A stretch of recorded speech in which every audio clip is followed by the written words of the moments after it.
Good morning, good afternoon, and good evening, ladies and gentlemen. Welcome back to SATAL 2020. I'm Moltar, and we are here with another Gold League matchup.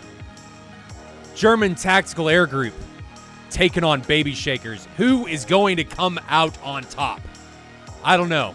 Do you know? Some of you may know if you cheated and looked at the website, but don't let that despair you. We are changing the game plan. Today's match, today's presentation is going to be much more condensed, tight-knit. We're trying to go for something that's going to be much more conducive to VOD profiles on YouTube, so on and so forth. So we're going to try and plow through this. We're going to try and make every stream have a routine, do the same thing every time.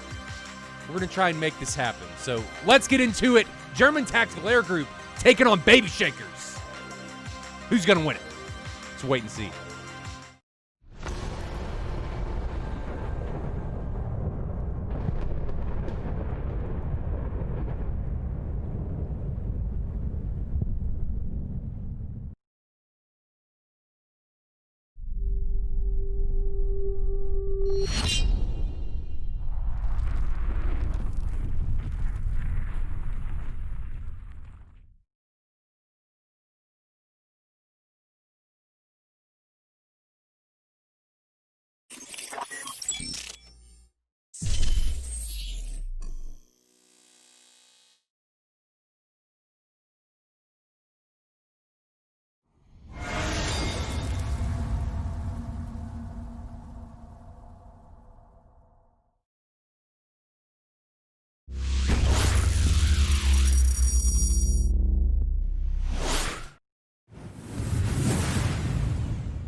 Miles. Welcome back, ladies and gentlemen. We are here sitting at, I don't know which airfield. Let's take a look and see. We are sitting at Krasnodar Center with Baby Shakers. I'm joined, as always, by Low Blow and Billy Wah Merlin. We're watching these guys taxi. Ladies and gentlemen, how are you? Well, I should just say gentlemen, unless there's something going on that I don't necessarily want to know about. But how are you guys doing today? Anything new going on in the aviation world or in your own lives? We talked about briefly that the weather here in Kansas can't make up its goddamn mind. It decided it wanted to be 30 degrees yesterday. Today it's going to be 80. Tomorrow it's going to be below freezing. Next week it's going to be 13 with snow. And what's going on with your guys' lives? How are you guys doing? I'm doing pretty good. Things are pretty usual down here. We're out of hurricane season, so I'm good, not floating.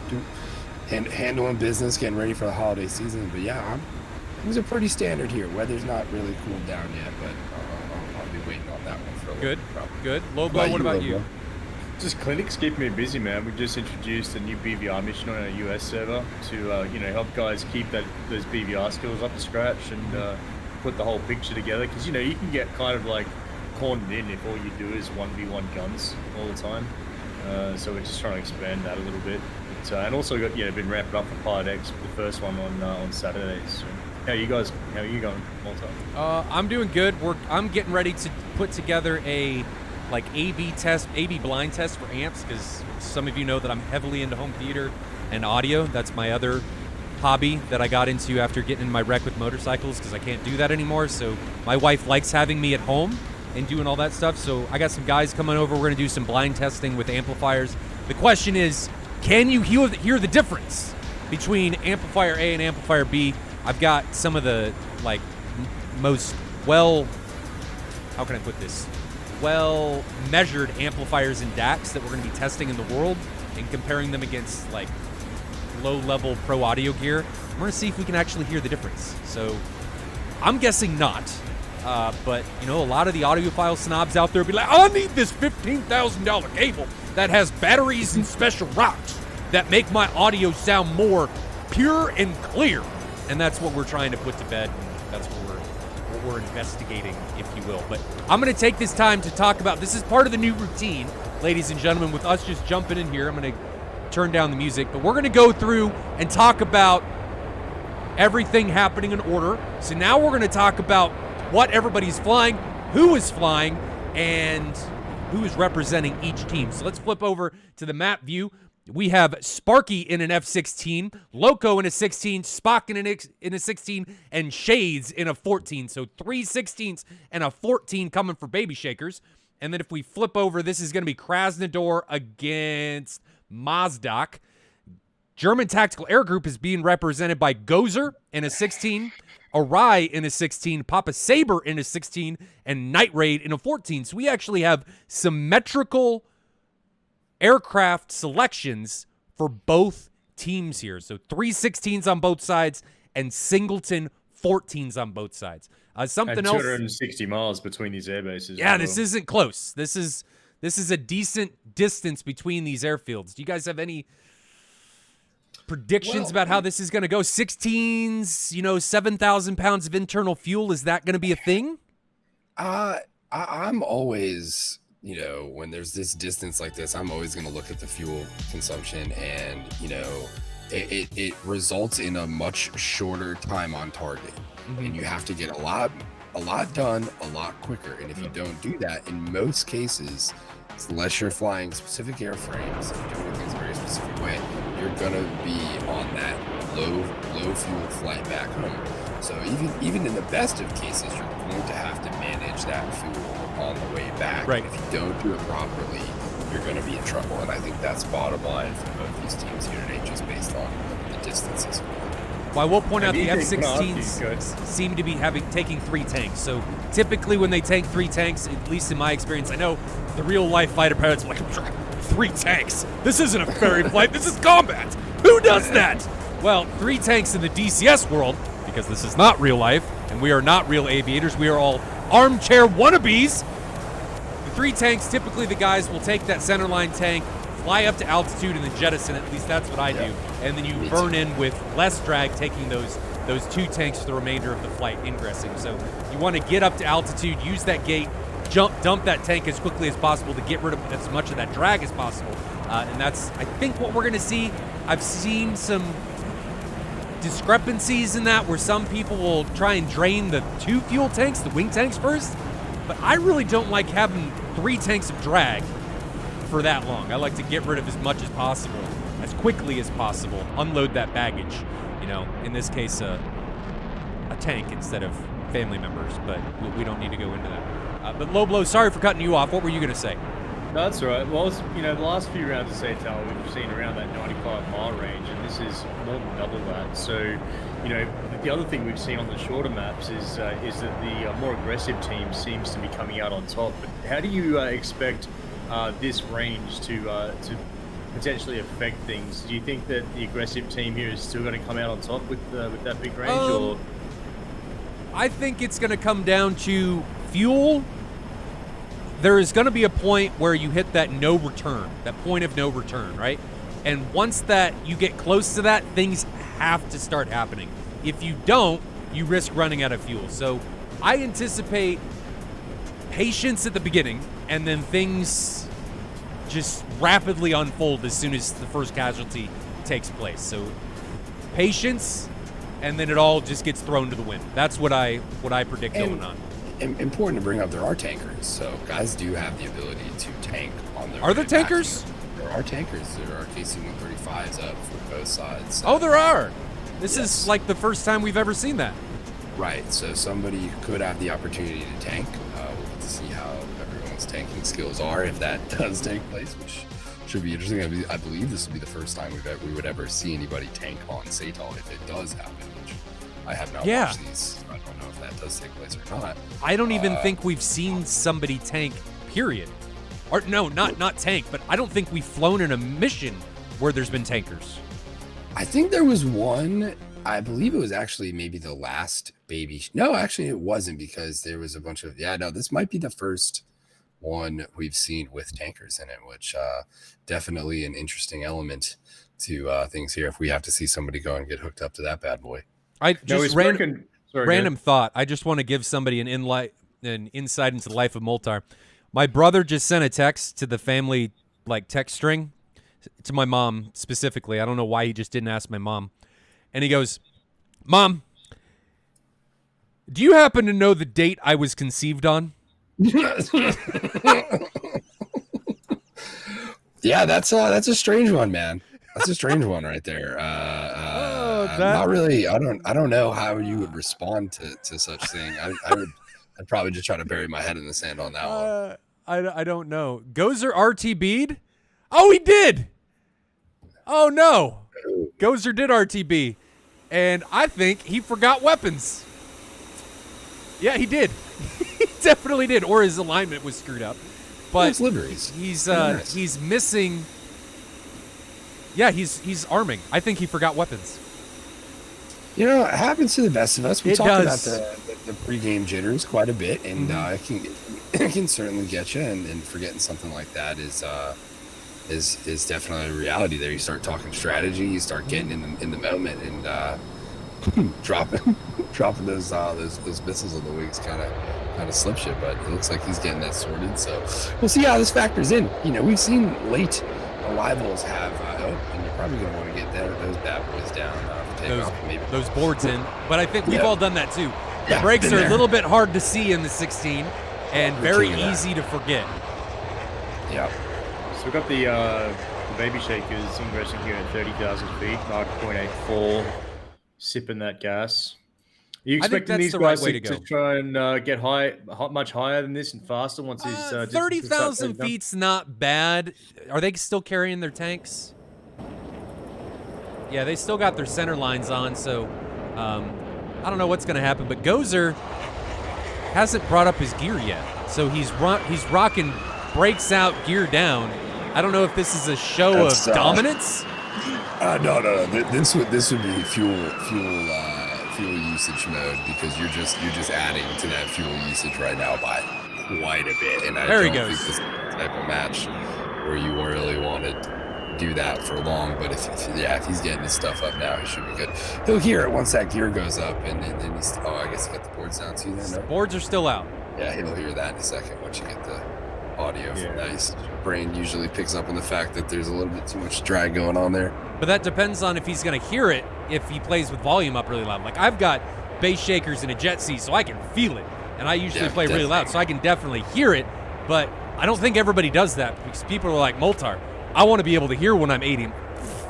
Hearing when you're 80? No, that's what medical advances are for. I don't need hearing. Hopefully it coincides with my loss of eyesight from staring at these monitors forever. You know, wouldn't that be funny if we actually had better eyesight and better hearing because we did all of these things in our younger days, and we could look back looking at the plebs that didn't game and sim and do all this stuff when they got older and be like, ha, I could tell you didn't partake just based on their eyesight and their hearing. If gaming turns people superhuman in their old age, then we are in for one hell of a surprise in a couple decades here. That's a scary thought when you think about it. Odds are that we're probably all going to die a lot sooner because of it. Yep. But, you know, we can all wish. Yeah, I think so. And want and desire. My hearing is long gone, man. Turboprops will do that to you. Yeah. How loud is a C-130? Fucking loud. Yeah. It's not like in the movies where they're sitting down the back having a conversation and it's all Well, quiet. So one of the air shows I went to a couple years ago was at a carrier, or not a carrier, a transport base. So they did the simulated drops where they actually drop stuff out of the back onto the runway and stuff for the air show crowd. And obviously they're not as loud as a jet from a distance, but I can imagine that sound fades out pretty rapidly as you get some distance away from the aircraft. So how loud are they up close in comparison to being around, say, a fighter or something? Like really loud. Like if you were standing in front of a Herc on the tarmac and you didn't have any hearing protection, your ears would be aching. Yeah, super loud. Because you got the high pitched whine from the engine, but you also got the prop noise as well. So, what's the loudest jet in your experience, or loudest aircraft? I can't say jet that you've been around. F-111. Yeah, I got to go out to Amberley, and those things are really loud. Yeah. So it's like a baby B1, I guess.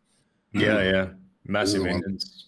They have that really cool fuel dump too, where the fuel dump is like right in line with the afterburners, and it'll shoot that like huge fireball out the rear. Again, that's just a showcase of dominance. Yeah, pretty much. Guys, want to see how dominant I am? Check it out. I keep trying to turn the music off, and I just can't do it. It's too boring. Well, when I was on pilots course, we had a female F-111. She was an instructor there, and she'd flown F-111s, and she said she had to back out of it because her excuse was too low, too dark, too fast. Because they're like bombing around with TFR at night, and she said they were in a valley, and the lights of the cars on the hill were above her.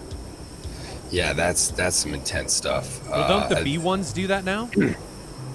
They've kind of adopted that game plan, haven't they? To some degree, yeah. They I think there's a lot of low level stuff, but then again, at the same note, with the amount of standoff weapons now, I think those B1s have really kind of come into the foray with having those rotary launchers where they can just kind of poop out, a ton of standoff weapons and fly out. It's pretty ridiculous. Like, a couple 100-mile standoff capability with a lot of that stuff.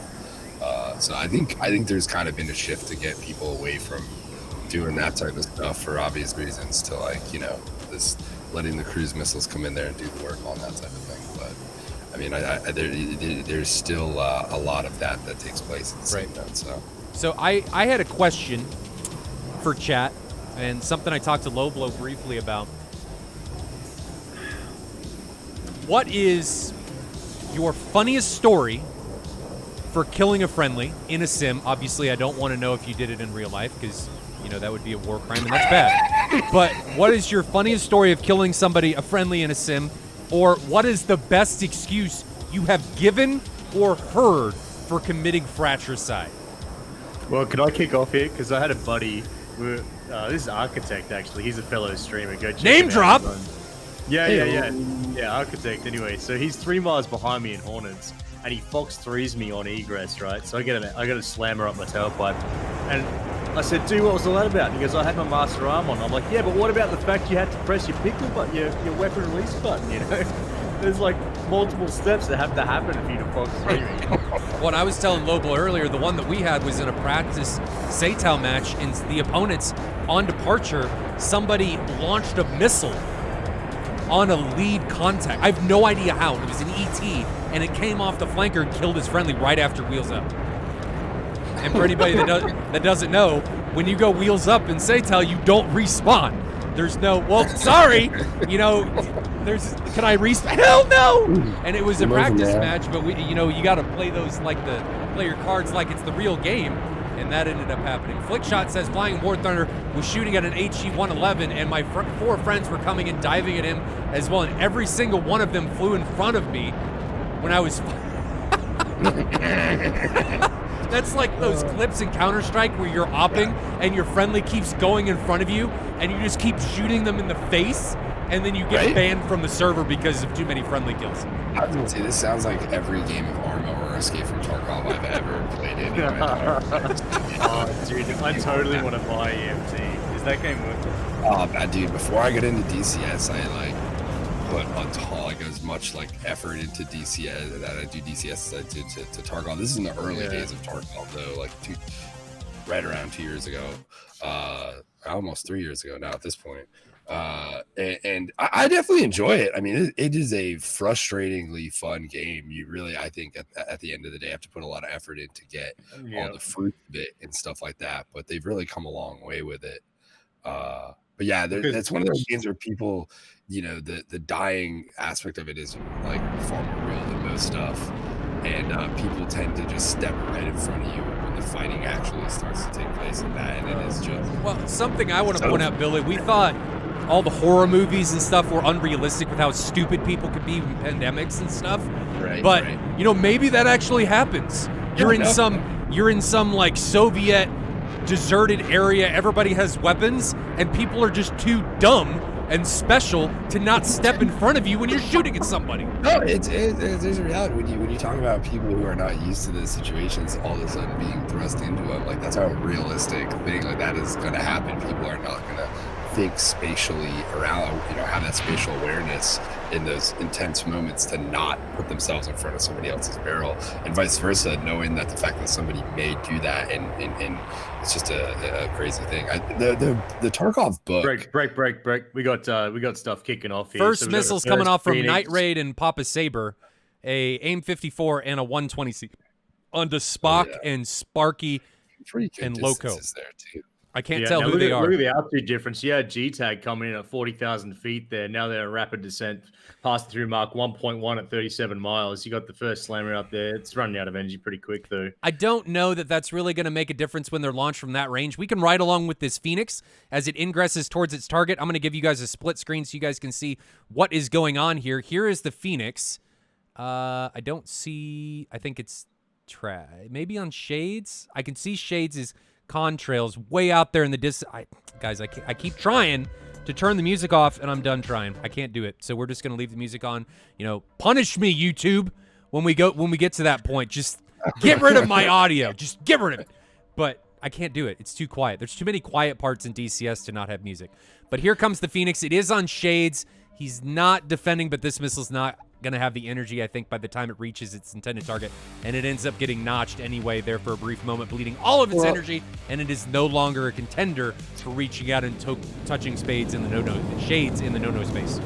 And just have a look at this, like Loco going hardcore defensive there down to 11,000 feet. Maybe not totally justified.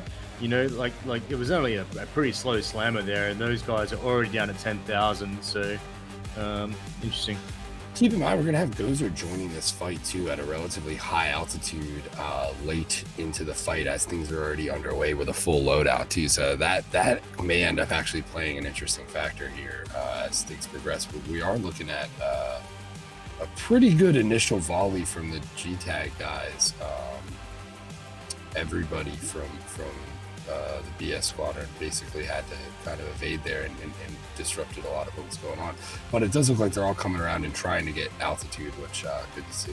Now, do you think Gozer... We're basically talking about 40 miles between the two front lines here at the moment. So. I got 30 miles. Still a decent distance. We're not low probability on everything getting tossed out right now with how much everybody's maneuvering. Yeah, about 33. I was looking at Loco. Sorry about I think what's going to end up happening is, like I said earlier, we're going to have the patience game at the very beginning, and then things are going to slowly start to diminish. And once we see the first casualty, gloves are going to come off, and everybody's just going to smash into each other's faces. That's what typically happens, especially in Gold League. It's the discipline just kind of gets thrown out, and everybody just turns into a singleton. Now look at this. You got Ari down at the south there, up at 25,000 feet, well separated. Away. Yeah, okay. 23 miles laterally from Papa there, so... I really want to see Gozer get more altitude and more speed. I don't feel like he's fast enough yet. He's still climbing. What is his altitude? How fast do you want him to be? He's got 3 bags on. He's barely Mach 1 right now. Yeah, but he's got 3 bags on. But he's getting close to the fight. And Loco launches a slammer on Ari from about 12 miles there. Ari down at 13,000. Ari may be in a bit of trouble. He's not defending. Here comes the slammer. He waited to get his own missile off. You can see the incoming 120. Up there go the tanks. The incoming 120 from the Baby Shaker's side, closing in on him. I think the maneuvers done by Ari or Arai are going to be more than enough to out-injure this missile. He doesn't really need to be worrying about the chaff. He's dumping a lot of chaff. And my guess for the chaff is that he's going to be limited there later in the game, because if you take 60-60, you know, you've only got 60 chaff, 60 flares. And chaff on the F-16 goes very, very, very fast. Yeah. So hopefully, he did it. Frankly, I don't think he needed all of that chaff. I don't think he needed any of it. He did a very good job serpentining the missile and bleeding the energy. He probably could have used a quarter of the amount of chaff he put out there and still been effective. But like you said, now, you know, then that's something we don't touch on nearly enough is, you know, the rate at which pilots consume countermeasures. And just consumables in general. You know, we talk about the missiles a lot, but the countermeasures is certainly a big aspect late in the match. Another missile getting launched from Spock, and that is going on awry. But to pivot back onto your point there, Billy, I think you really need to decide one way or the other. Are you going to defend with countermeasures and try and get into a notch and make yourself disappear, or are you going to try and defend with airspeed and distance? I don't think you need to try and defend with both. Right. Sorry, go ahead. Oh no, I was just agreeing with him. I tend to side more to the more heavy on the chaff, especially in these environments with the amount of AMRAAMs that usually fly at SATAL. So not as much need for the flares as the chaff these days. But go ahead. I was going to say, I like the play by Ari making his way back to the north to his teammates to get a bit more mutual support. You know, he's down there facing off against Loco by himself and easily could have gotten paired up on. So nice play seeing him work back up there. Incoming Phoenix coming in on Sparky. This thing's at 2,500 knots. Sparky's sitting at about 20,000 feet, 8 miles. Waits to get a 120 off. Is this going to be too late for him? It was a decent shot from Night Raid. Missiles down to 1,500 knots. Sparky's now defending. Sparky descending, and he notched it. The missile wasn't supported by Night Raid. If you support these missiles, F-14 drivers, they tend to do a little bit better. These Seekers in the Phoenix is butt. A couple of 13-mile Phoenixes on Night Raid there at the moment. Or 120s. Slammers, I meant yeah, to say, those aren't going to be able to catch him. Night Raid was defending early. He was already out of his hot aspect trajectory towards Sparky, and those things are going to be totally out of energy. They're down to 1,000 knots. Night Raid's sitting at 600 knots, and he's got the motor still burning. The 120s do not. So now Loco's down there all by himself, balls deep, up against Gozo and Ari. I'm not sure if you're seeing this, but yeah, he's well separated from the rest of his team. It's not really a place you want to be. He's separated by 21 miles down there against a two-ship of Gozer and Arai. Gozer, who are you shooting at? Where is that missile going? Yeah, I don't really know. Did he pull an architect and accidentally push the pickle button? Kind of looks that way. Well, it may be tracking. It may have just come off a little funky. I think it's actually tracking. I just don't like the parameters, though. I mean, no, I don't either. Parameters. The jet he's shooting at isn't in very good parameters. Loco, man, I mean, okay, either this is a big brain move by him, taking 2 jets away from the fight and causing the 3v2 that we see happening up in the north, or he's just out of SA and he's down there by himself, unintentionally. Which do you think it is? I don't know. It's tough to tell here. He's certainly fighting those two as if he knows he's got 2 guys sectioned off and he's not trying to get into their wheelhouse there. Like he's keeping his distance very specifically, but he's also getting shot at pretty heavily at the same note. I don't know. One of these two needs to tell the other just to allow some distance to close because they have the advantage on, but they just keep shooting at him, driving him away. Now, man, we're talking about the fact that this is a fairly long ingress and egress, and he's down there in the weeds now, turning and burning, defending against all this stuff with 120-mile egress to go. So we'll have to see how it ends up for him. Maybe he was trying to do an advantage. He did get separated, but I do like that he didn't commit too deeply and get himself into trouble. He stayed away at least 10 miles. He wasn't overcommitting. I do like that. Now, Shades is getting into a little bit of a deep point here where he's got a couple 120s coming in from multiple directions. He split S's and tries to get away from all of this. Can we see those missiles as they ingress? Where are they? There's 1.5 miles behind him, and he is going to be okay. There's an AIM 54 coming from his left. There it is, 2 miles away. That's getting closer, closer, closer, half mile, and he barely gets away from that one. I think a big point that I'd like to make here, Low Blow and Billy, is that these missiles are not being seemingly supported by the F-14s, the launching aircraft, and they're losing locks for those brief moments as they ingress onto their targets, which is something we didn't see on the last match. Good work by Shades there. I mean, he had, what, 5 slammers on him there for a moment? He drew a whole bunch of heat and came out of that one okay. So, you know, I mean, that's a lot of missiles against one guy, and, you know, to take all that heat and go and be all right with it, I mean, good job. Yeah, I struggle, though, because these are costly maneuvers. That cost him a lot on fuel there to go pull that off. And you know, what does that mean? I guess with the fact that there's tankers, you can really kind of push the limit here as long as you have enough fuel to make it back to the tanker at the end of the day. Like, you're capable of doing whatever you need to out there. So I guess that's... I gotta break you off here, guys. We got a 7-mile Phoenix from Night Raid on Sparky. I think the more worrisome one here is Spock coming in low against a 120 who was launched from a G-tag aggressor, and I don't think he's going to get away from that one too fast and not into the notch, and he is the first casualty. So 46 minutes, 16 minutes, I think, after takeoff, or 26 minutes after takeoff, and we have our first takedown, and Sparky may be the next one to go. So Night Raid now launching onto Sparky. Sparky's got the missile coming in on him, and I don't think he's going to be able to get away from it. Where is it? Where is it? There it is! And makes a high G maneuver there at the very last moment. The missile's able to keep up with him, and he gets taken down. So we're down to a 2v3 now, ladies and gentlemen. And wasn't that was a Sparrow that took him out, though, wasn't it? It looked like an AIM 7. I'm going to pause it just so we don't miss anything. Let me regroup and see what goes on. So Sparky went down, and we missed one. It was Knight, who he actually traded with. So Sparky got a missile off. We can go back and revisit it on the TAC view. But Sparky got a missile off, and he traded with Knight. So the but Night Raid, that was a Sparrow that took out Sparky. Oh, it was. So great job there. I think that was the correct thing to launch from the Sparrow as opposed to a Phoenix, because the Sparrow obviously accelerates faster than the Phoenix. Zella says he can't see shit. Check your camera focus. Well, you could see it. You just couldn't see it. What? Like the DCS? Yeah, we're not. It's paused right now. You guys are okay. You're not missing anything. It's okay. You're not missing anything.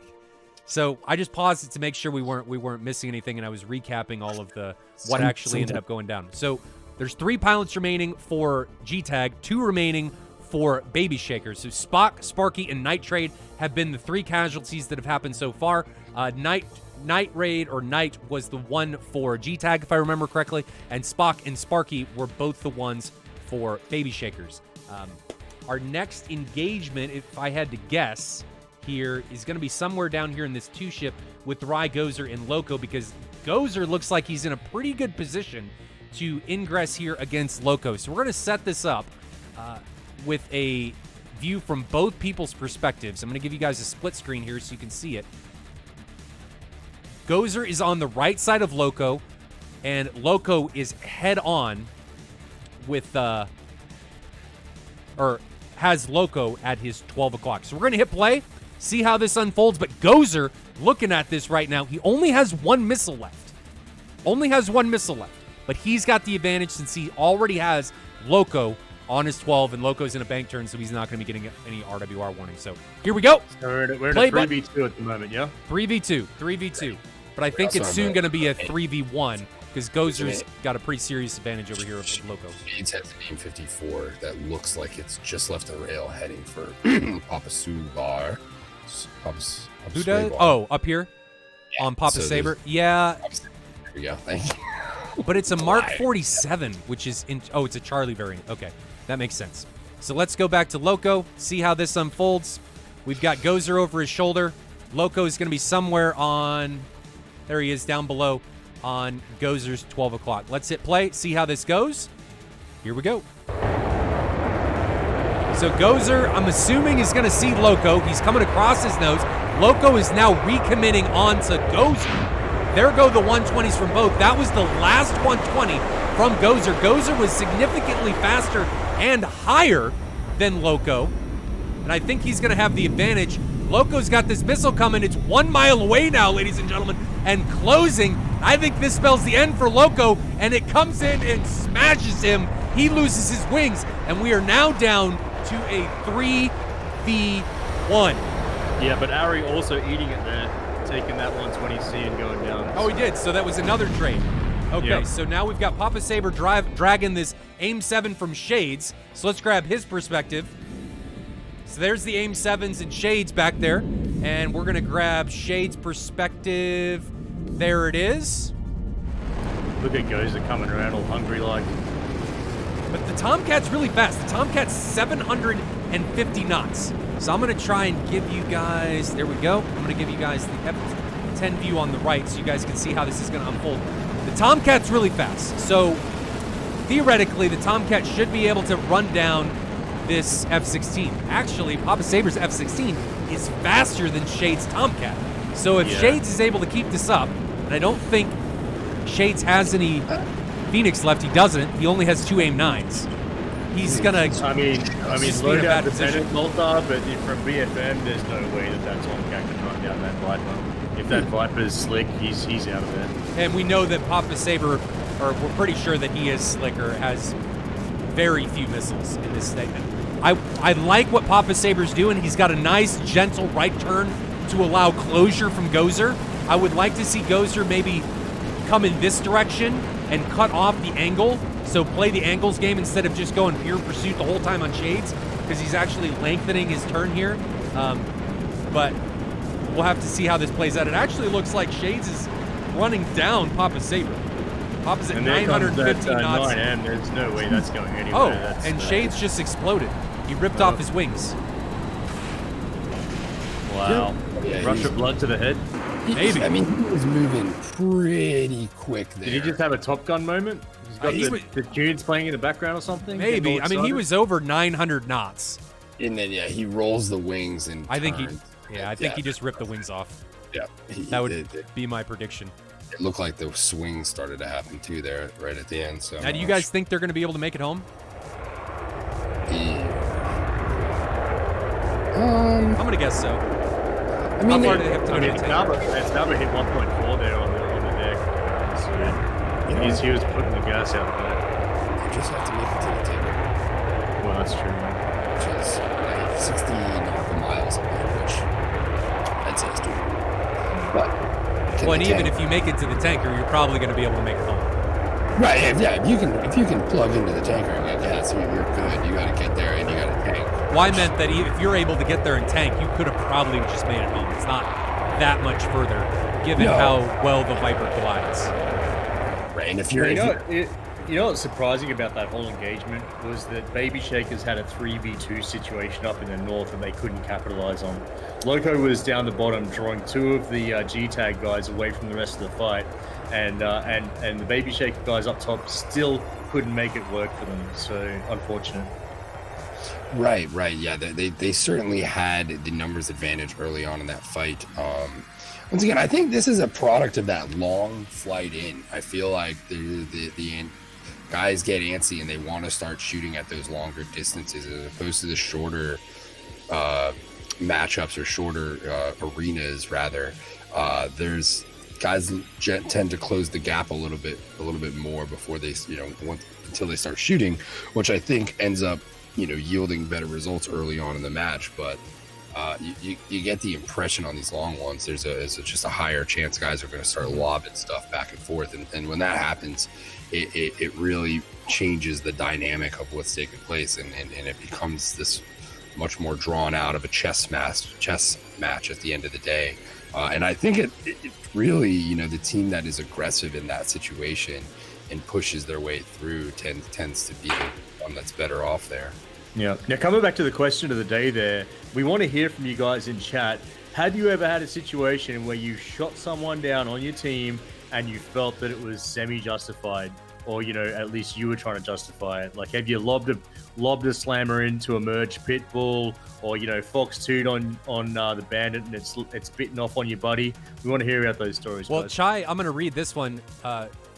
During a FIBUA, I don't know what that stands for, training, where we were clearing an apartment building from top to bottom. I was holding a room that had a hole down to the apartment below. Hearing a sound and spotting movement, I threw a practice grenade down there and dumped on half the friendly squad. Officers had forgotten to relieve. They were clearing the floor below. Oh my God. Wait, is this real life? Yes. Sounds Yes. like That's real life during training. That's Oh my awesome. God, that's hilarious. Oh, and there was another one that I saw. I think it was from Diagnosis. He said they were doing hot runs in F-16s, and the EODs were down there, left gear out, and their trucks just got obliterated from the training runs on the range from the gun rounds from the F-16s. Oh, Yeah, no, there's actually a lawsuit recently. A contractor died during a night op where a 16 misjudged a row of, the cars he was supposed to be shooting at for the row of the cars where the contractors were, and I believe a gentleman died. So, yeah, that's crazy right there. That It's, Russian video with the Hinds that they're coming yes. over and they launch those missiles at the camera crews. Oh man, yeah. That one's pretty wild. That one stands out. That's crazy. Well, I like, think there's that another one one is where- that one is a perfect example of how fast things can happen, because you just see the Hind and then all of a sudden there's a rocket on your face. Yeah. There's another one where there's some ISIS guys and they're filming a tank, and all of a sudden the tank just points its barrel at them and just unleashes it around, dude.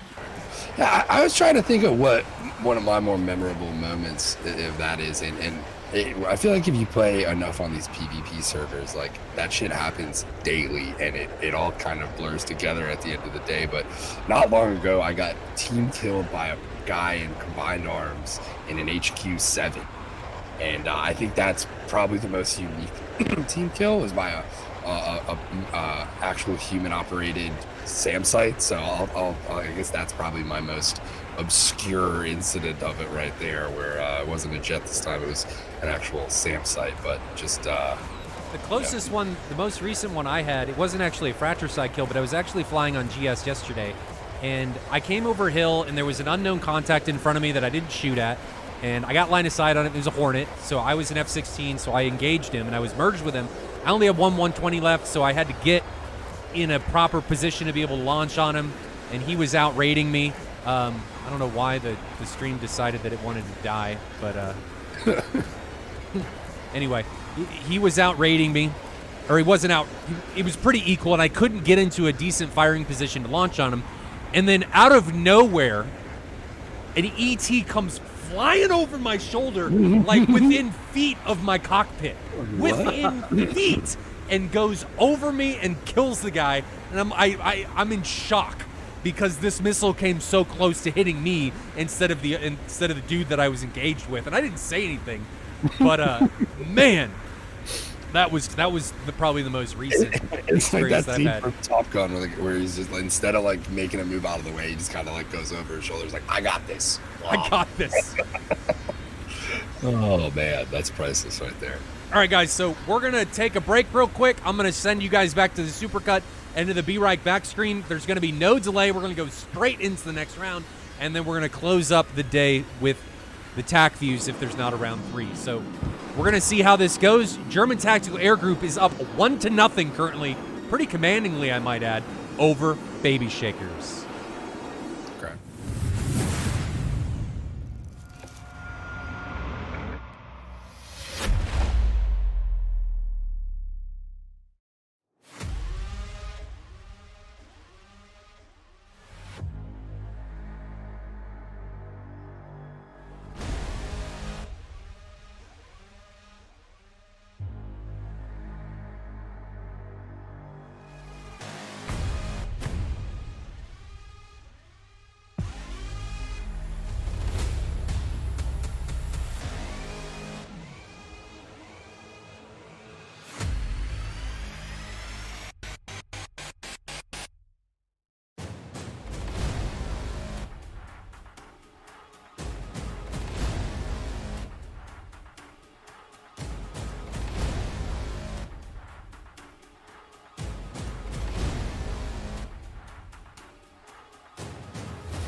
Welcome back, ladies and gentlemen. Again, we are trying something new in condensing everything, so I fast forward a bit more. We're not going back to the floating heads show. You just get to see our floating heads right over this and on ingress. I'm actually going to fast forward a little bit of this ingress, so we're trying to condense everything as much as possible because, you know, I've figured out after the last survey that I ran that you guys really just want to see people killing each other. And you like what we're talking about, but you'd rather it happen sooner to when people are dying. Is FBI, please, if you're listening, don't, you know, curtail me for saying that. But sooner to where people are dying than waiting and talking about it and then ingressing and all this other stuff. So we're trying this. It's also Gen Y, man. It's also Gen Y, isn't it? Is it? Is it? Is it? I think it is. Okay. Probably. No patience. No patience. But these guys are now departing. Gozer leading the way. Arai, Papa Saber, and Night Raid are coming in behind him. We can see Gozer taking off there in the lead. But anyway, for anybody that doesn't know what's going on, this is SATAL Squadron Air-to-Air League, where two squadrons are pitted against each other. What do you think of cockpit cams, Moltar? Cockpit cams in the supercuts? They're baller. They're awesome. Yeah. They're fantastic. I had a discussion with Alpha Whiskey about that, and I think he's doing a phenomenal job. They just keep getting better. His stuff is great. It's great. But guys, let's talk about the last round. That seemed like it went very poorly, for lack of a better word, for Baby Shakers. What do you guys think happened? Well, are we doing the tech view today? Later? We're doing it at the end. We're doing it at the end. I mean, yeah, like the biggest question I've got is how Baby Shakers weren't able to capitalize on that 3v2 up north. Well, I question how much did they really pick up on the fact that it was a 3v2 and the fact that maybe they just didn't see one of them or maybe two contacts were merged there. They're not privy to the information that Gozer forgot his. Well, we are, but they're not in the moment, right? Right. So you got to understand, BS probably didn't realize that Gozer went back to go get him. Maybe they did. Maybe they did, maybe they didn't. It's an unknown factor for us to know how much of that they were kind of keen to in the moment.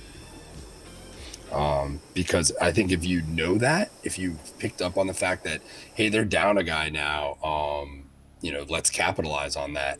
That's a different story. But if you don't know that in the moment, you're playing them like there's four there, and that advantage really is only appears to be an advantage when it's not. Diet Love Chest X-Ray says, we definitely knew it was a 3v2. They have data link. So that's a good point. They do have data link. The reason I think we say we didn't know if they knew is because data link isn't an all-encompassing resource. It isn't 100% accurate, especially if people are flying away from the, your AWACS. They don't necessarily show up. In this scenario where it's Krasnodar against Mazdak, I guess it is a little bit easier because it's flat land. They don't have anywhere that they can hide. So that's a good point, Diet. That's a good point. But Low Blow, what do you think? What are your thoughts on that round one? It just seemed like Baby Shakers couldn't get it together and capitalize on those outnumbered situations, because Loco did a fairly good job of keeping that two ship occupied as a singleton. Totally. And the other thing that puzzles me there, Moltar, is these guys dropping down so early against those very early 120s. They're getting down to like 10,000 feet. Like we said, it's a fairly long ingress. Fuel conservation is something to bear in mind here. Mm-hmm.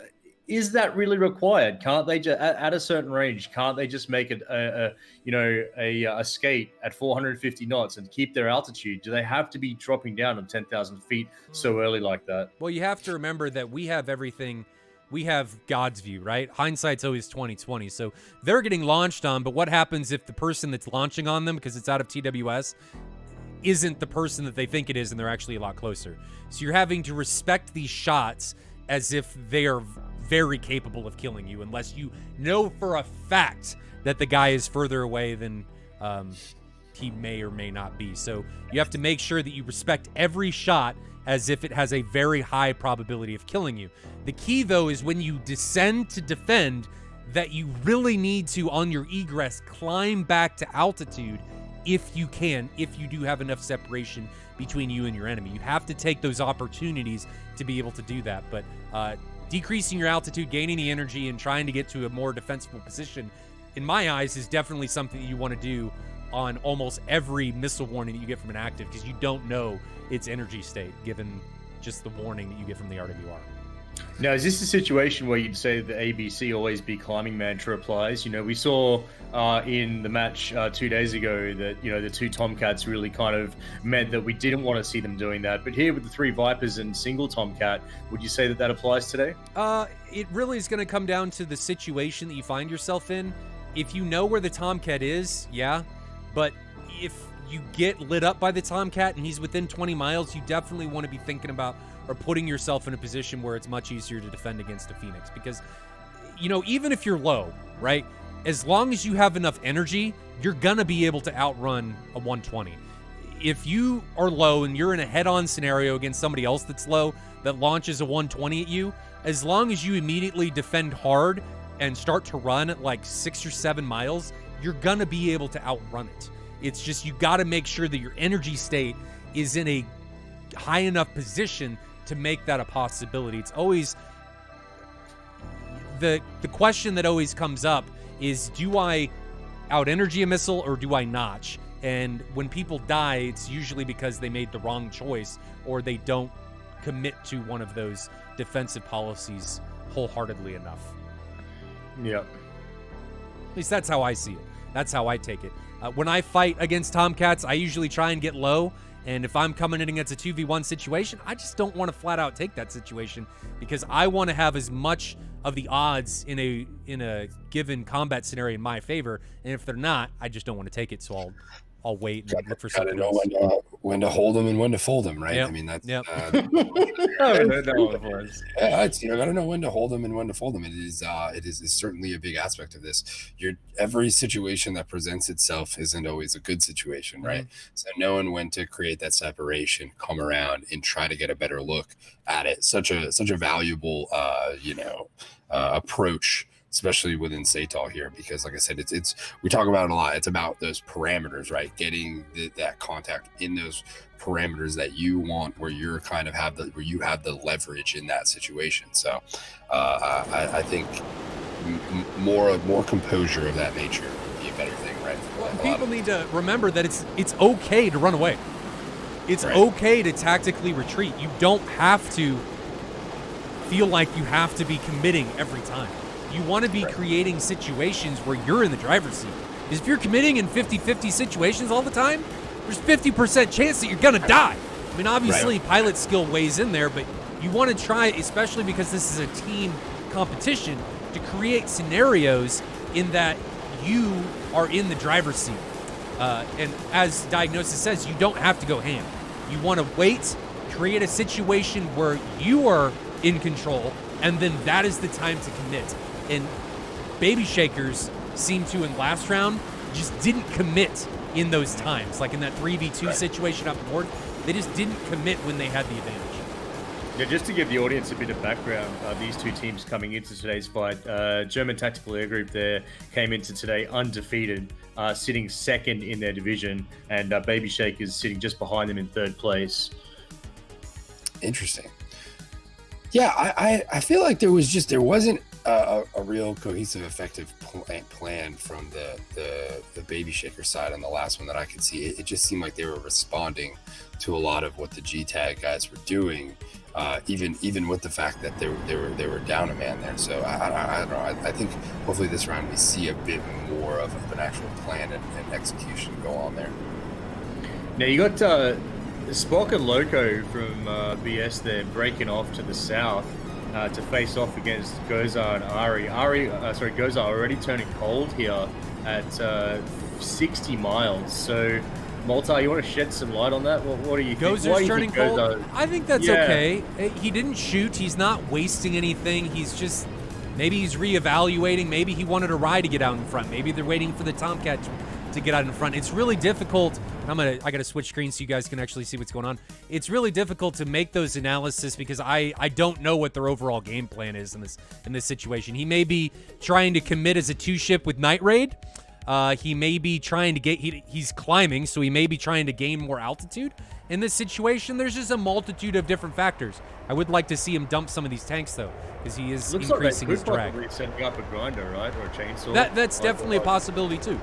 Like I said, there's just so many different possibilities and variables for what this could be it's really hard to make an assumption on what they're trying to do. On the flip side of that, though, I do need to point out that Baby Shakers are in this tight-knit 3 ship. So let's take a look at what's going on over here.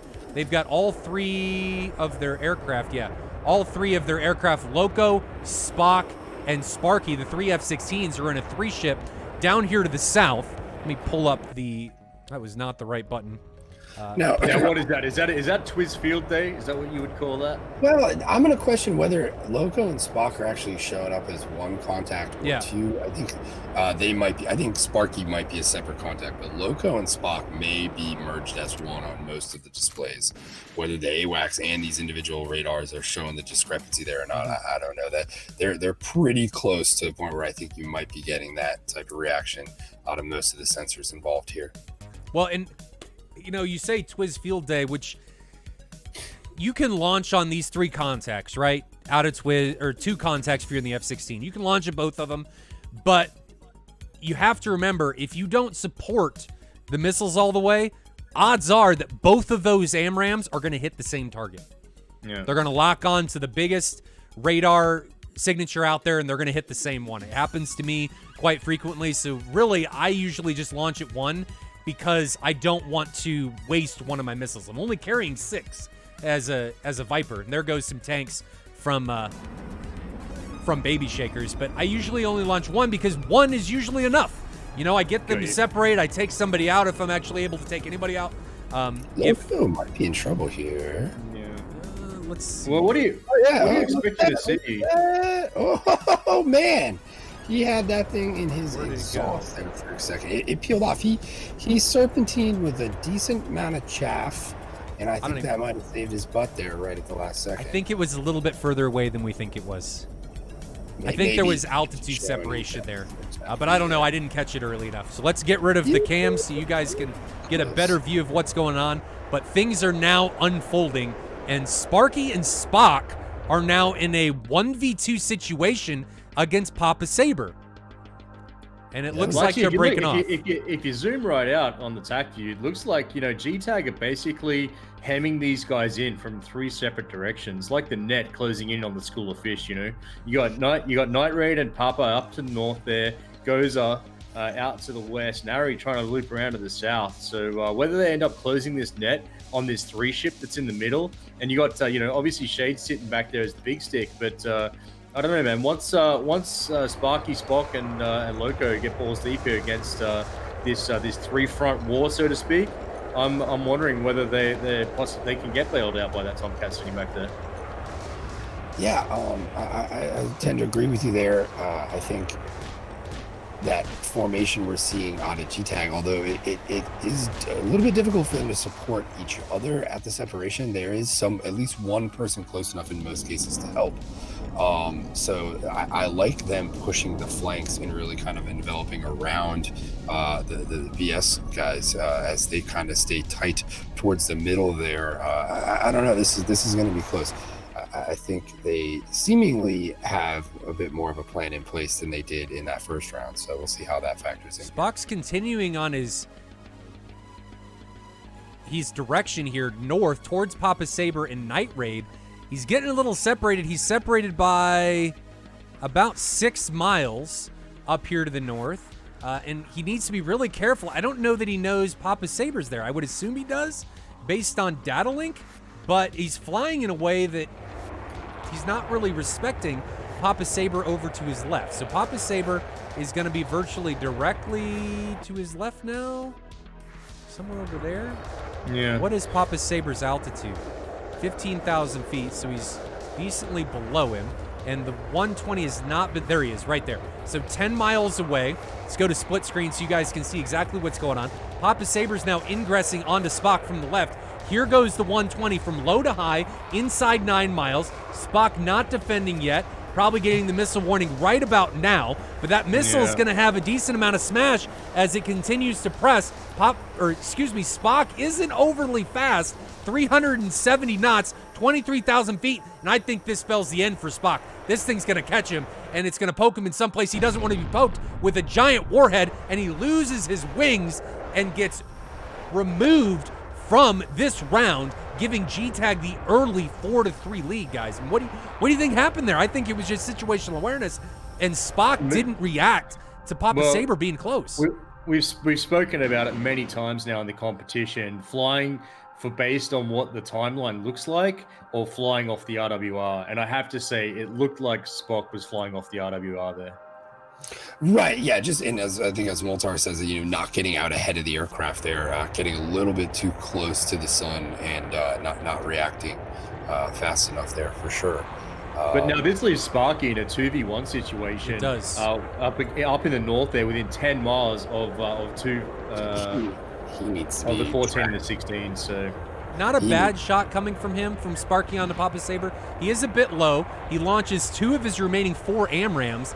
I'm not totally in love with that shot, but in a 2v1 situation, we did talk about this a little bit last week, in that it's not a bad decision to force both of your opponents on the defensive to be able to give yourself some breathing room. But he himself now is defending against an AMRAM that's 2 miles behind him.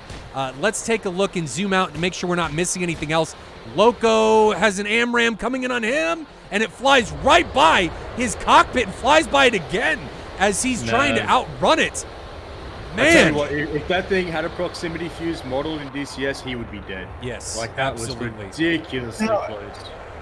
It looks like Shade's putting a AIM-54 Alpha on Gozer. What's the weapons on here? I've seen multiple different types of AIM-54s out of that. It's A, so they could be carrying Mark 60s and Charlie Mark 47s.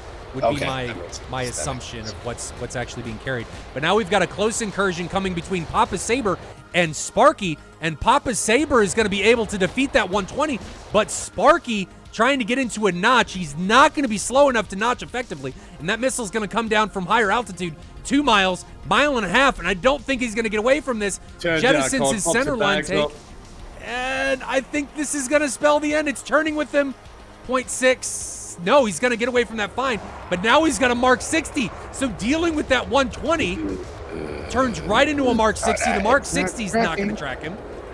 So well defended. I thought that was going to be the end. He out-energied that 120. Well defended on his part. Yeah. But now he's chasing Night Raid, and Papa Saber on his left is in a really good killing position. So let's grab the view here of Papa Saber. Sparky's down there to the right. You can see the missile ingressing from Sparky's left, and Sparky is in deep, deep trouble. He commits into the 120, and defending the wrong direction and gets taken down.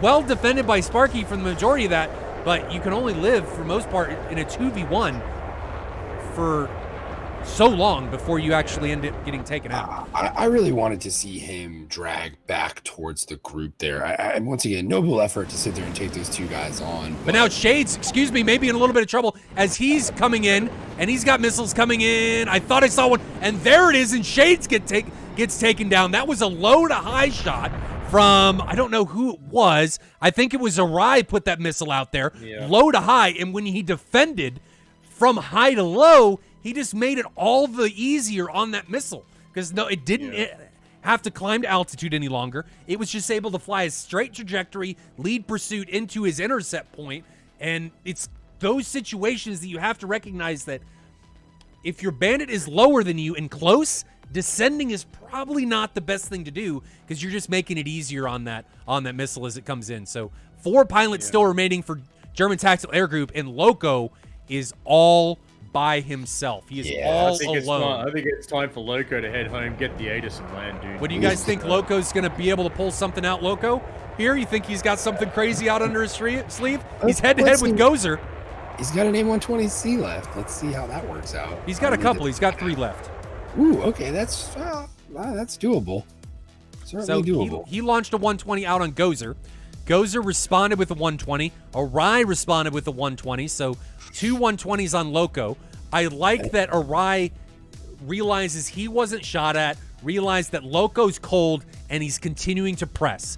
Gozer needs to realize this missile's trash, do a little bit of a serpentine maneuver, recommit into that fight. But Arai doing a good job of staying in this.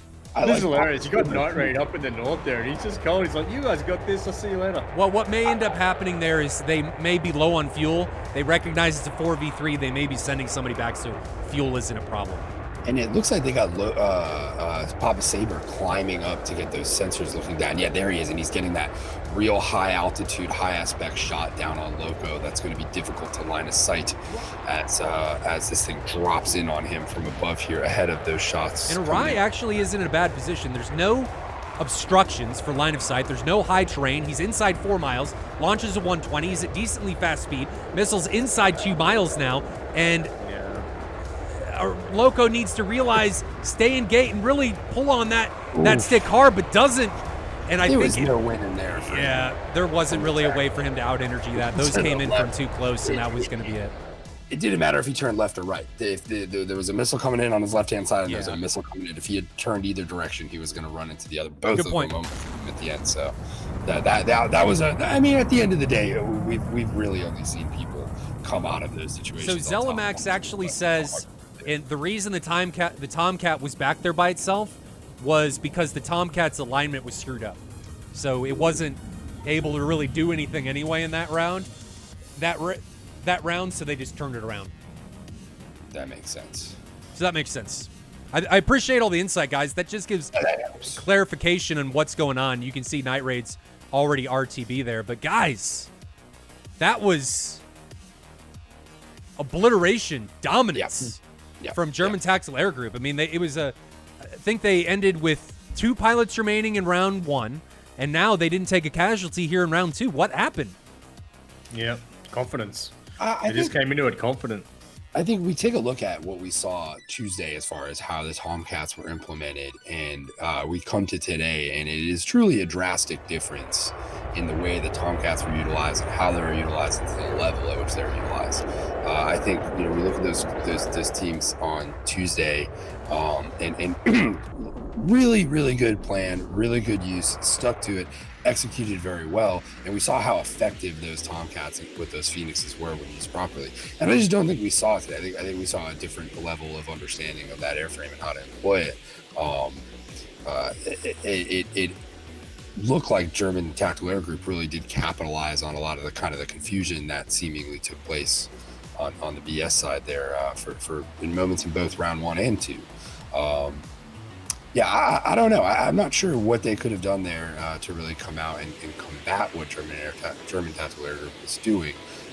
They really kind of covered the flanks and were pretty strong where they needed to be to be able to kind of tackle whatever the BS squadron threw at them. But I don't know. You guys see anything different there? Loblo?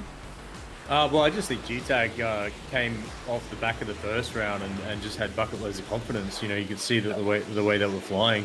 They had the situation under control, even with a Tomcat down, as they say.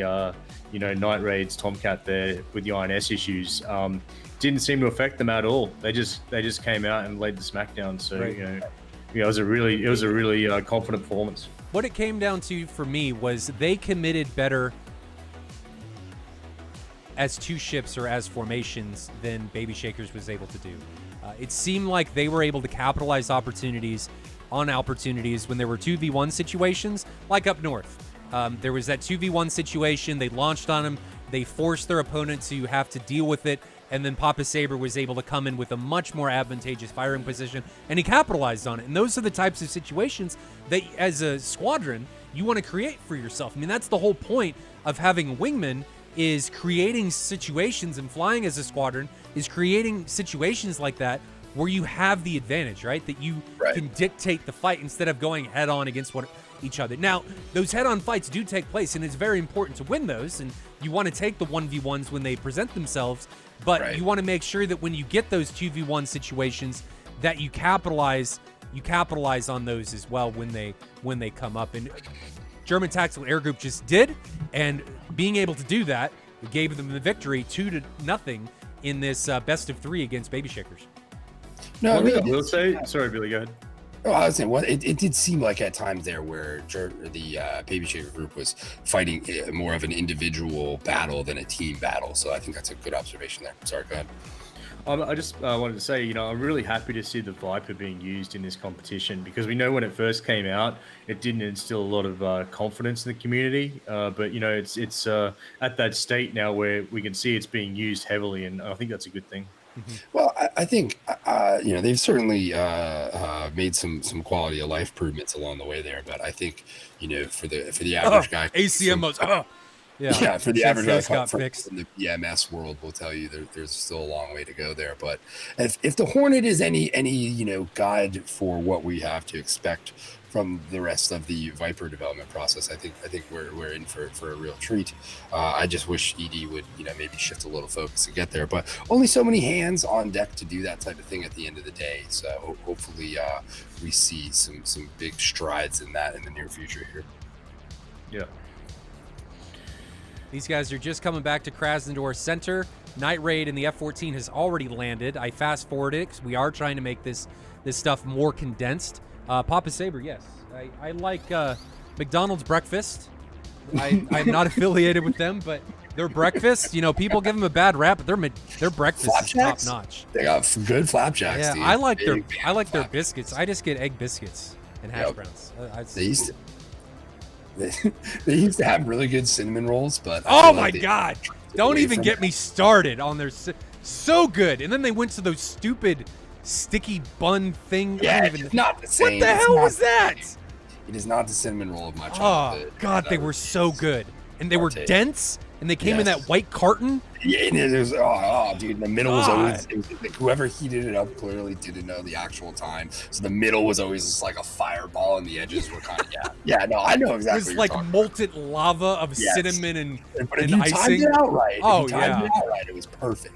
Oh yeah, but those things were good even if they were frozen. It didn't matter. I don't know why they got rid of them. They were so good. It was probably because they were too expensive. I wouldn't doubt that. Multi, I might just take the opportunity to, address some of the things we've been seeing happen on the DCS World Events Discord lately. We are seeing the chat that's going on in general. We are seeing the points that you guys are raising, and we just want to let you know we are thinking about it. And coming into 2021, we do have some interesting stuff planned there to bring more of the community into these competitive events. So, Multi, no, you can't give people hope. We don't care what people think. This is a dictatorship. This is not a democracy. This is not for the people. No, I think there is a lot of good stuff on the horizon. There is. I think, we've always kind of tried to find ways to kind of expand things and do things differently. And I think we're really now heading into maybe a new phase of DCS World Events and this whole community, taking things up a notch further and trying to provide more and more diverse stuff. Because I do think there is a large percentage of people out there that still don't maybe know about SATAL, and I think we got work to do as far as maybe exposing ourselves to to more people out there. Probably find a better phrase than that for it. Since we're talking about the new things to come, I do want to point out that we are changing how the SATAL streams are happening. If you guys notice, we didn't go to the floating head scenes. We're just doing it all here. We're trying to condense everything down. I know I've said that numerous times, but if you guys want to make sure you don't miss out on any of the action, make sure you show up at the start of the stream, because things are going to have a tendency to move much, much faster. Like, I'm going to start fast forwarding even more than I am now on the ingresses and egresses, because we want to see it, but we don't want to be spending all day on it. I think we've had ample time to talk about things now. We're going to go through the TAC views quickly. We're not going to go through, I'm not going to spend 30 or 45 minutes going through them, but we are going to go through them. We're going to save those for the end. And when they get uploaded to YouTube, we're going to try and break things up. We're going to try and make things more consumable for the average viewer, so that people aren't having to fast forward, just so they're an easier watch. And because we recognize that, there's a lot of untapped potential out there for people that don't know, like Billy said, what SATAL is. And we want to bring that and showcase that to the people at large. And the best way to do that, Twitch is awesome, but we want to make our stand on YouTube, and we got to make the content more easily viewable. So big shout outs before we jump to the TAC views from German Tactical Air Group for really taking it to. No, they showed up today. Baby shakers. They definitely showed up today. Like I said, for the other teams out there, I think you go and you look at Tuesday's match and you look at Thursday's match, and there is examples of really good Tomcat use and then examples of not good Tomcat use at the end of the day. And I think the more groups that kind of can get that idea and get that concept between the two, the better off they will be, because I think more teams that can kind of utilize it the way we saw the guys in 64th utilizing those Tomcats, things will improve pretty well. greatly. And that whole avenue who goes. else? Griffin Squadron utilized the Tomcats. I mean, they did really well. But the biggest change there is I think the Rios and the Tomcat drivers, they're supporting their missiles. Right, a lot more than we've seen in the past. Oh. What happened? I have to say, it's some really good flying in Gold League as well. It's a high standard, man. It's certainly sure. gotten, I think, a lot. I think it's picked up a lot more since we first started Gold League. I think a lot of these teams now had almost over a year now, right? I think under their belt, flying and some a lot more cohesion than I think we initially saw with a lot of those groups. So it's I think for me that's probably one of the more enjoyable parts of doing this, is watching these teams come together, figure it out, get better, and then just present a much better product, a much better level of play in most cases. Like that to me is the most satisfying part of this. And I think it's a lot of times the things we say here are to try to help a lot of these teams to the best we can in most situations. So I think the more we see these teams develop, the better for both, the people watching and the people participating. Sure, absolutely. So let's move on to the TAC view. We are going to start. Let me see where I am. We'll move on a little bit further, because nothing happens here for a while. The teams actually do a decent job of staying together. You can see German Tactical Air Group is kind of utilizing this like line approach, wall formation, and they're almost corralling baby shakers. Yep. And you pointed this out, Low Blow, I think in round 2, where baby shakers just don't have anywhere to go except to the northwest. So they end up getting corralled, and they continue to get corralled. But I got to give both teams credit here. They do a good job of staying together. Nobody really gets isolated to a large extent, which we've seen happen time and time again in previous matches. And I'm not pointing anybody out because I don't really remember specific times that happened, but there are plenty of opportunities or times that has happened. But these guys are doing a decent job of staying together. So I gotta give them kudos where those are due, or props where those are due. The other thing they're doing decently well for the majority of this, except right here where Spock dies, is they're defending early. They're not committing into situations where they are undefendable.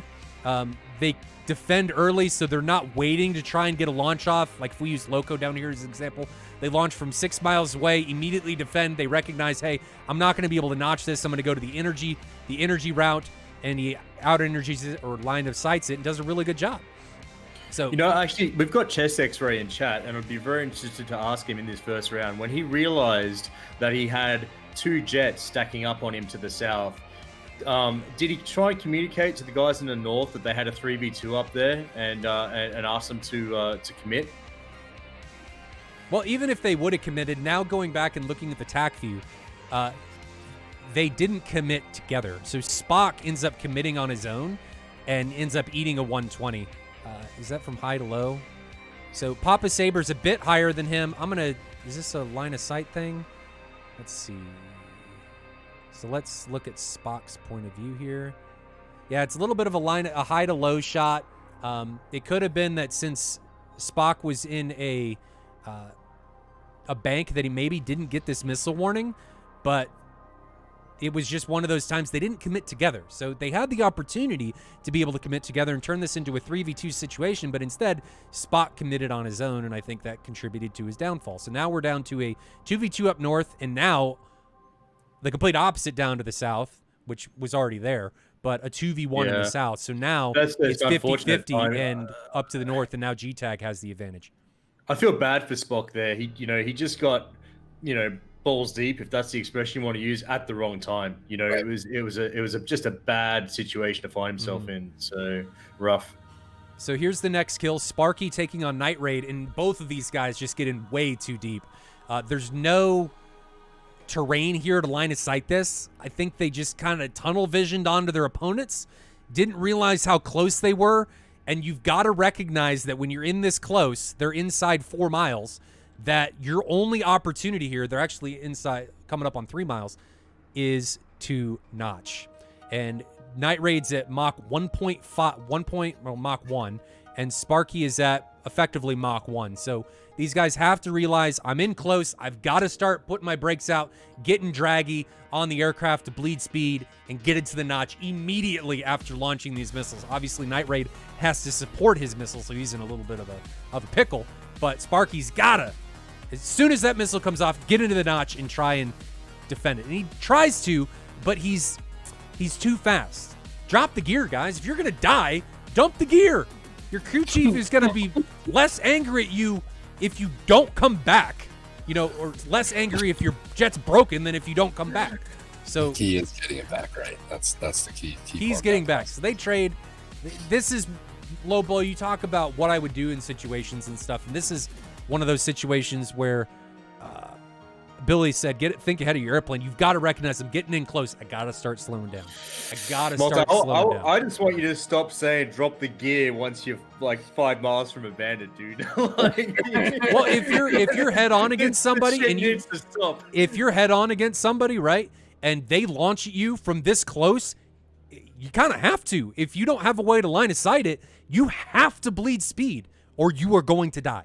There's no way around it. Like, if you don't get slow. Not everybody has Yaga's level of expertise in the notch, all right? Let's just admit it. Well, even if, you know, Yaga's typically my wingman. I'm usually his flight lead. So we have several thousands of hours flying together.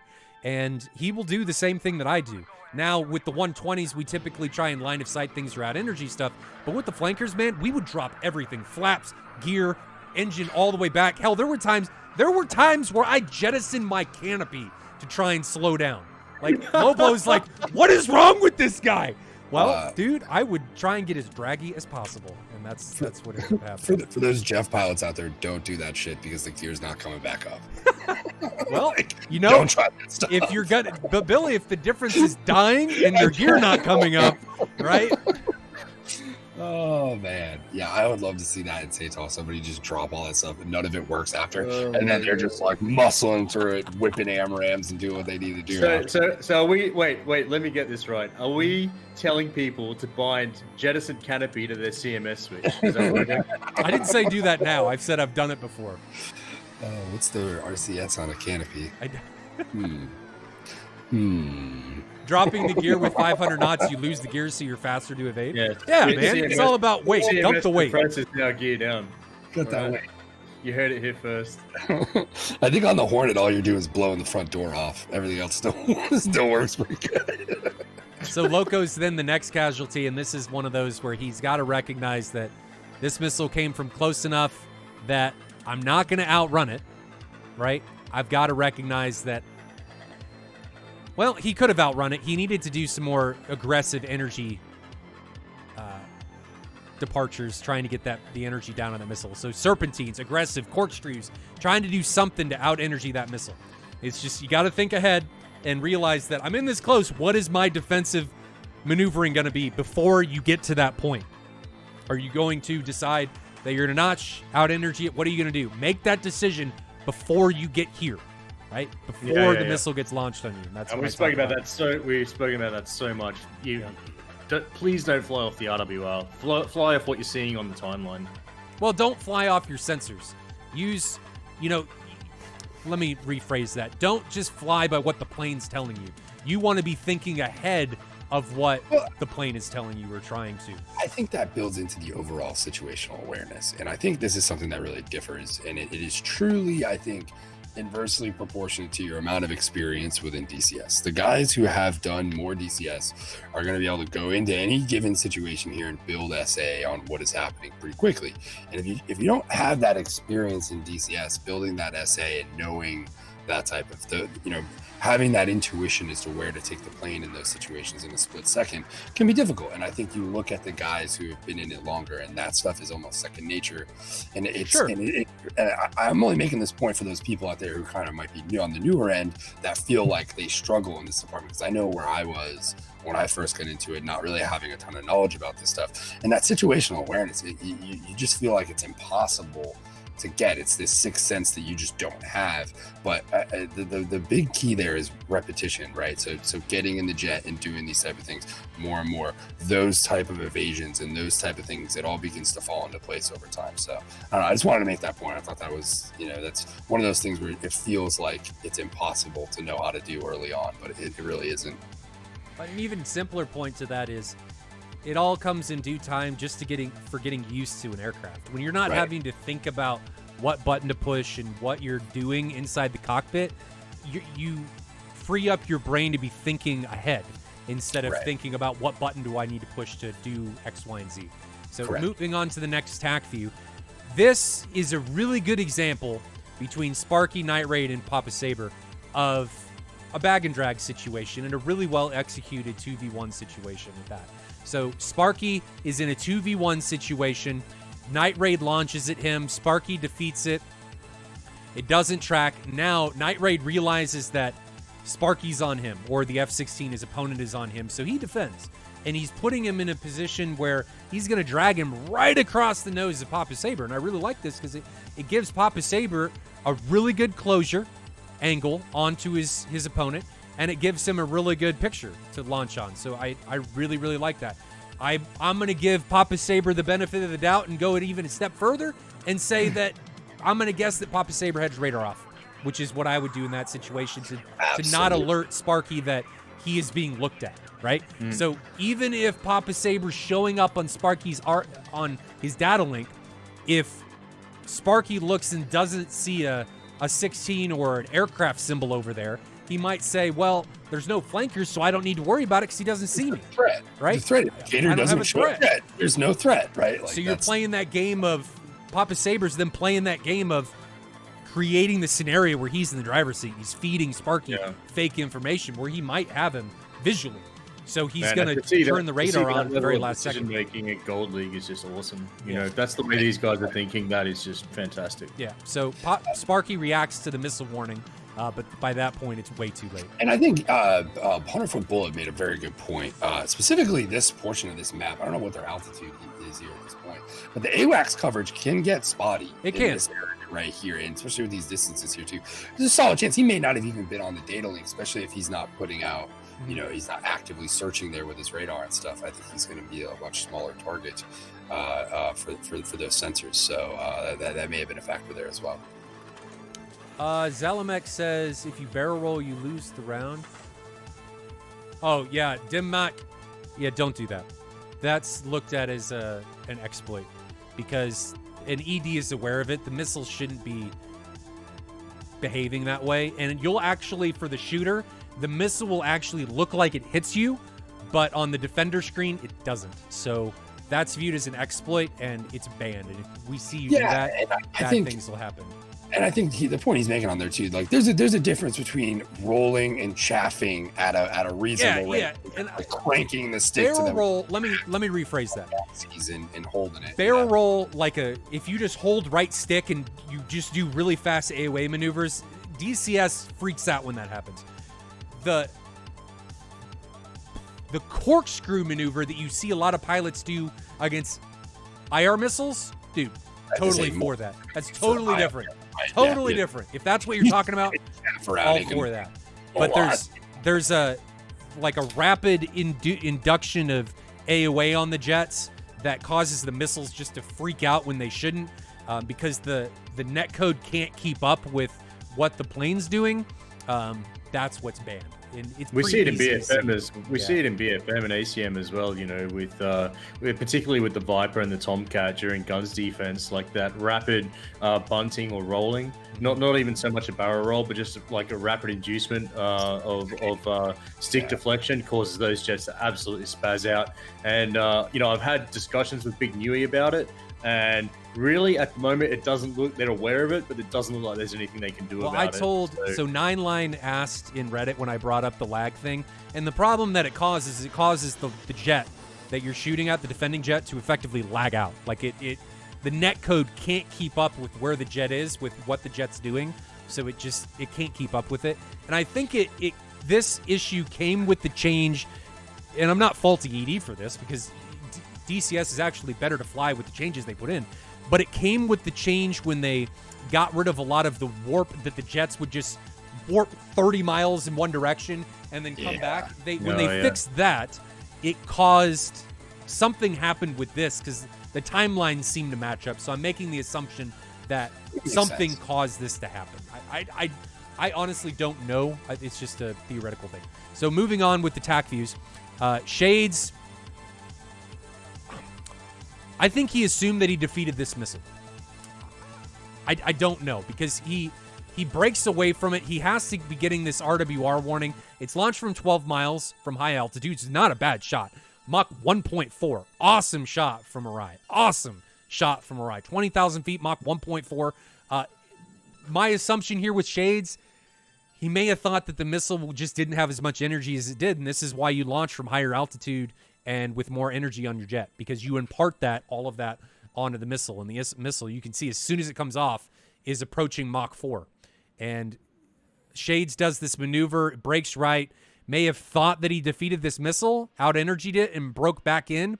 And he may have defeated that if it was a lower contact and a lower energy missile, but it has plenty of energy to be able to stay with him and takes him out. So I'm just making assumptions.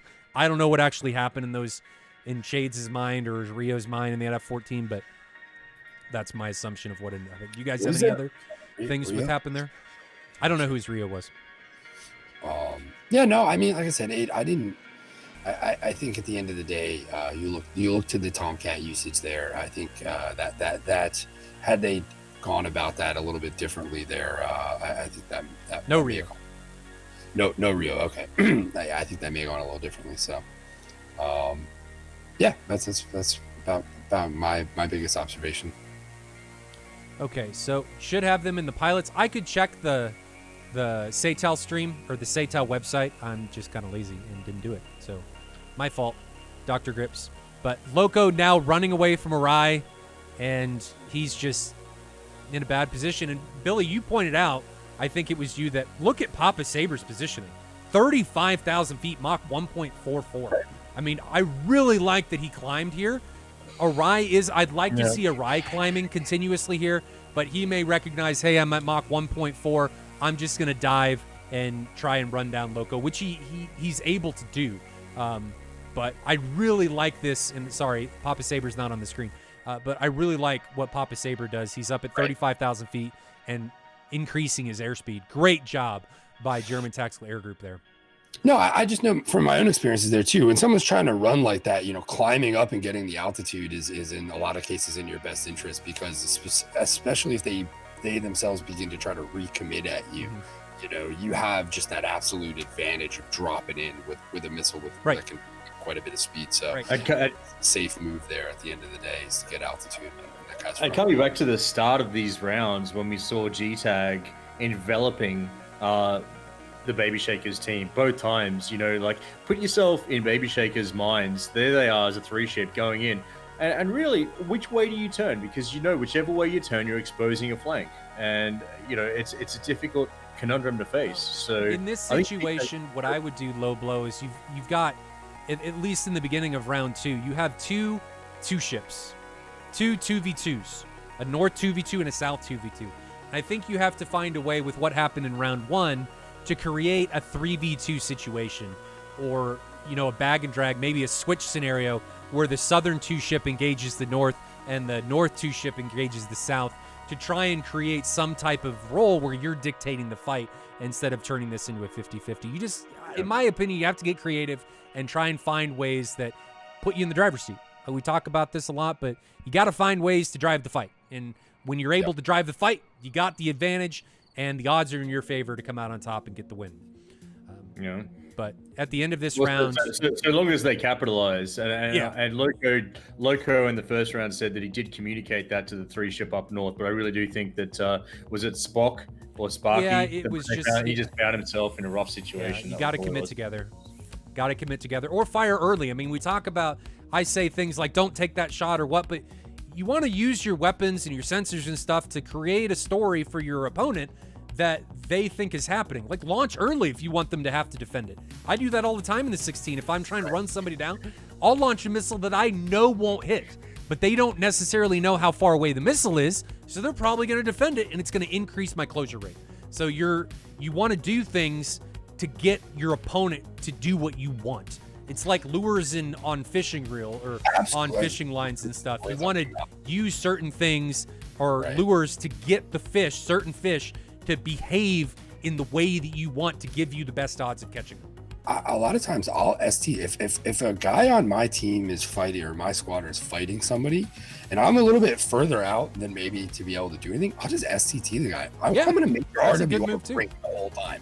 Like I'm gonna try to cause as much havoc in your cockpit as I can cause to try to give my guy as much of an advantage against you as possible. You're gonna need, even though I'm not a threat, you're gonna need to establish that I'm not a threat. Yeah. And that's going to cut into your decision-making time. That's going to cut into just the overall confusion going on in your cockpit. So that's a little Well, tactic, I feel like. It's a good point you bring up, Billy, though, because single bug RWS in the Viper actually doesn't give a launch warning, so they'll still only get the RWR warning once that thing goes spitball within whatever it is, sub 10 seconds, right? So. Right. Well, before we head out, guys, do you have anything in closing? We got Pilot X versus the world. this I weekend. need to plug Pilot X real quick because we've had some serious teams line up to face off against Play School. We've got Dylan and Clayman. Both of those guys are extremely strong BFM pilots. They're going to be teaming up against him. Tor Savior and myself. We've got Athena International, Jumper and Sam, both super strong pilots. Yes. And you've got Slick and Guido, the two F-15C guys who we interviewed the other day. They've lined up as well, so they're going to be employing some real-world ACM tactics against Play School. I don't think he's going to have an easy time, to be honest. But with those two Fox 2s, man, anything can happen. So. No, I'm really excited to watch the event Saturday. Those two guys from Athena are probably our two best pilots. So watching those guys go up against Well, some you're of the not best streaming it until Sunday. Sunday, I'm sorry, Sunday my 2000 Zulu. Yeah. You're doing it from tracks, is that right? That's it. Yep. Yeah. We're back on this Saturday, right? For the first Yes. Saturday in a few weeks. Okay, We are yes. back. We are back this Saturday, and I need to check to see who is actually flying this Saturday. But guys, before while I'm looking this up, we talked about Pilot X. Billy, anything from you? I got Outer Marker Apparel is going to be launching here in the next day, hopefully. And then Wild Weasel Apparel, per usual, we're chugging along there. Going to have hopefully some new Christmas sweater designs coming up here in the next couple weeks, as well as some big stuff for Cyber Monday, Black Friday, all that's on the horizon here now. So working hard trying to get that ready, but the website's about to get a nice facelift here in the next 2 weeks. So keep an eye out for that, and I'll try to have some stuff to promote. Quick that shout outs because we haven't done any of this in a while. I didn't do it at all during this stream. Gordo B dropping a few gifted subs to Dr. Grips, TFS81, and he subbed back for 14 months. I was of gonna say 2 SATAL years. fun. Yep. Gordo, dude, thank you, man. Like he truly has 14 been one months of is the not guys. 2 years. I'm sorry. It was 24 months to be 2 years, so a little over a year, right? 314 subs. Billy, And that- sometimes I worry about you. This isn't the only place that Gordo subs as well, man. He's everywhere. So that guy is He's the doing man. great things for the community. He's the man. And we all know. He actually might be a cool guy to interview. Yeah. He's got a cool job.